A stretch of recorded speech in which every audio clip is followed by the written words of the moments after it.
వేములవాడ పట్టణంలోని భీమేశ్వర ఆలయం ముందు బెల్లం దుకాణం సమీపంలో దాదాపు 10 అడుగుల నాగుపాము ప్రత్యక్షమై స్థానికులను తీవ్ర భయాందోళనకు గురిచేస్తున్నాయి. ఒక్కసారిగా భారీ నాగుపామును గమనించిన స్థానికులు అక్కడి నుంచి పరుగులు స్నేక్ స్నాచర్ జగదీష్ కు సమాచారం అందించారు. వెంటనే ఘటనాస్థలం చేరుకున్న జగదీష్ సాహసోపేతంగా నాగుపామును సురక్షితంగా పట్టుకుని జనవాస ప్రాంతం నుంచి తరలించడంతో స్థానికులు ఊపిరి పీల్చుకున్నారు. ఈ ఘటనతో కొంతసేపు అక్కడ ఉద్రిక్త వాతావరణం నెలకొంది. వర్షాకాలంలో పాములు జనవాసాలకు వచ్చే అవకాశం ఎక్కువగా ఉంటుందని, ప్రజలు అప్రమత్తంగా ఉండాలని, పాము కనిపిస్తే దానిని చంపేందుకు ప్రయత్నించకుండా వెంటనే స్నేక్ స్నాచర్లకు లేదా అటవీ శాఖ అధికారులకు సమాచారం ఇవ్వాలని సూచించారు. జాగ్రత్త మరి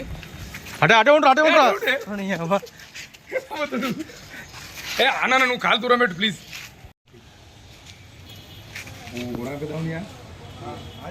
అన్న క్లాత్ తోటి నీ చేతితో అటు ఇటు మంచిగా పడిగా మంచిగా వస్తుంది. నీ దగ్గరికి వెళ్ళి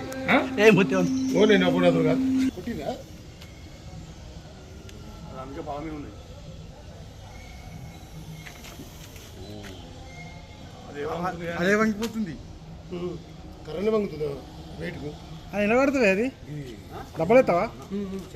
నా పేరు అయితే జగదీష్. ఈ భీమేశ్ ఆపోజిట్ బెల్లం దుకాణం అయితే ఈ పాము అయితే రావడం జరిగింది. సుమారు 7 అడుగుల నాగుపాము, చాలా పెద్ద పాము ఇది జన సంచారంలో ఉండడం చాలా ప్రమాదకరం.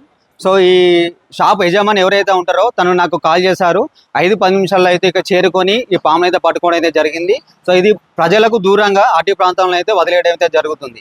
జగదీష్ అనే వ్యక్తి దాదాపుగా నేను చూస్తున్న కాంచెలు ఈ పరిసర ప్రాంతాల లోపల దేవాలయం అభివృద్ధి జరుగుతున్న తరుణం లోపల దాదాపుగా ఈ కండ్ల ముంగట ఈ 10-15 రోజుల లోపల 15 పాములు అయితే పట్టడం జరిగింది. పాములు పట్టడం లోపల ప్రత్యేక నైపుణ్యం ఉంది జగదీష్కు. కానీ పాముల నిపుణుడిగా దేవాలయంలో పోస్ట్ ఉన్నప్పటికీ కూడా ఆలయ అధికారులు నిర్లక్ష్యం చేస్తున్నారు. మొన్న రీసెంట్గా 3 రోజుల కింద క్యూ లైన్లో పాము వచ్చినా కూడా తనే జగదీష్ అనే వ్యక్తి పోయి భక్తులకు ఇబ్బంది కలగకుండా పాములు పట్టుకుని అటవీ ప్రాంతాల లోపల చేర్చారు. ఖచ్చితంగా ఈ వ్యక్తికి ఎన్నో సంవత్సరాల నుంచి వ్యయ ప్రయాణాలకు ఓర్చుకొని ఎవరి దగ్గర ఒక సింగిల్ రూపాయి ఆశించకుండా పాము ఉన్నదని తెలియగానే అక్కడికి చేరుకొని పాముకు ప్రాణహాని కలగకుండా మనుషులకు కూడా ఇబ్బంది కలగకుండా ఈ పని చేస్తున్నాడు. కాబట్టి దేవాలయంలో ఏదైనా ఉపాధి ఖచ్చితంగా కల్పించాలి. ఎందుకంటే భక్తులకు ఎన్నో సందర్భాల లోపల భక్తులు కూడా ఇబ్బందులు పడే పరిస్థితులు ఉన్నాయి.